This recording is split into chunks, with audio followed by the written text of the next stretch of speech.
Hello கண்டிங் channel people, Dhanush தான் தன்னோட மகன், நான் தான் அவரோட அப்பா அப்படின்னு சொல்லி ரொம்ப நாளாமே போராட்டத்தில் ஈடுபட்டுக்கிட்டு கோர்ட்டில் வழக்கு தொடுத்து இருந்த தம்பதிகள் தான் யார் அப்படின்னு பார்த்தீங்கன்னா நம்மளோட கதிரேசன் தம்பதியினர். இப்போ ரீசெண்டாக என்ன நடந்திருக்கு அப்படின்னு பார்த்தீங்கன்னா, இவ்வளோ நாள் போராட்டத்துக்கு அப்புறம் அவருக்கு வயது மூப்பு காரணமாக கதிரேசன் உயிரிழந்துட்டார் அப்படின்ற நியூஸ் மார்னிங்லேருந்து சோஷியல் மீடியாவில் வளம் வந்துகிட்டு இருக்கு. அதை கேட்ட எல்லாருக்குமே ரொம்பவே ஷாக்கிங்காக இருந்துகிட்டு அப்படின்னு தான் சொல்லணும். இப்போ என்ன நடந்துச்சு, ஏது நடந்துச்சு, அது மட்டும் இல்லாமல் இவரை பற்றி நம்மளோட சூப்பர் ஸ்டார் ரஜினிகாந்த் அவர்கள் ஒரு சில பதிவுகளை சொல்லியிருக்காரு. அது என்ன அப்படின்றத பார்ப்போம்.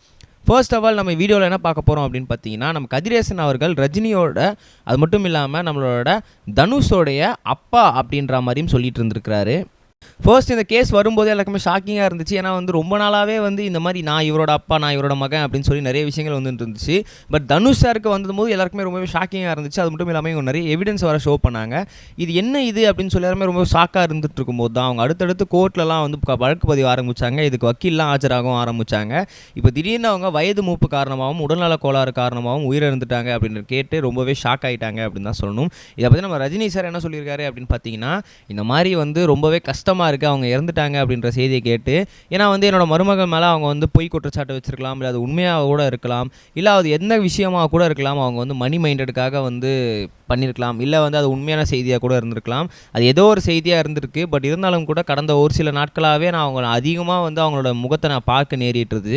ஏன்னா நான் அடிக்கடிக்கு கோர்ட்டுக்கு போகும்போதும் சரி, இல்லை எங்கேயா வரும்போதும் சரி, அவங்க எங்கிட்டே நிறைய வாட்டி இந்த மாதிரி இருக்குது, கொஞ்சம் அதை பாருங்கள், அவர்கிட்ட கொஞ்சம் ஒத்துக்க சொல்லுங்கள் அப்படின்னு சொல்லி எங்கிட்டே பேசியிருக்காங்க.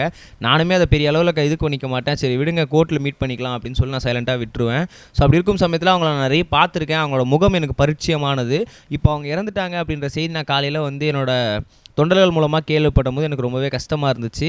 என்னதான் ஒரு மனுஷன் இந்த மாதிரி மணி மைண்டடாகவும் சரி, அது உண்மையாகவோ பொய்யோ எதுக்காகவும் சரி அதை செஞ்சுட்டாங்க அப்படின்னும் போது கடைசியில் இப்போ அவங்க இறந்துட்டாங்கன்னும் போது எனக்கு ரொம்பவே கஷ்டமாக இருக்குது.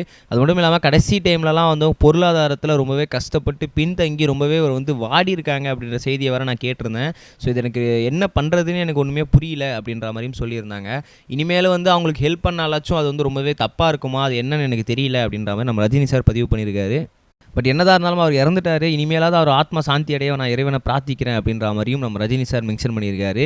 இது தொடர்பாக அவங்களோட வக்கீலுமே என்ன சொல்லியிருந்தாரு அப்படின்னு பார்த்தீங்கன்னா, இந்த போராட்டம் இதோட நிற்க போகிறதில்ல, நம்ம கதிரேசன் இறந்துட்டாலும் நாங்கள் இந்த போராட்டத்தை கையில் எடுத்து கண்டிப்பாக நம்ம கதிரேசனுக்காக நாங்கள் என்ன பண்ண போகிறோம்னா நீதி வாங்கி தரப்போகிறோம் அப்படின்ற மாதிரி அவங்க வக்கீல்கள் எல்லாமே முறையிட்டிருக்காங்க. ஸோ இந்த கேஸ் எங்கே போய் முடிய போகுதுன்னு தெரியல. இது உண்மை சம்பவமாக பொய் சம்பவமாக, இல்லை எதுக்காக பண்ணாங்க, இது உண்மையாகவே அப்படி தான் இருந்துச்சா அப்படின்றதெல்லாம் எதுவுமே தெரியல. உங்களை பற்றி என்ன தோணுதுன்ற மக்கள் கமெண்ட் சொல்லுங்கள். நம்ம நெக்ஸ்ட் வீடியோ கைஸ், பை. இது வரைக்கும் கனெக்டிங் டிவிக்கு சப்ஸ்கிரைப் பண்ணனா மறக்காம சப்ஸ்கிரைப் பண்ணிக்கங்க. உடனடி அப்டேட்ஸ் பெறுவதற்கு நோட்டிஃபிகேஷன் பெல்லையும் கிளிக் பண்ணிக்கங்க.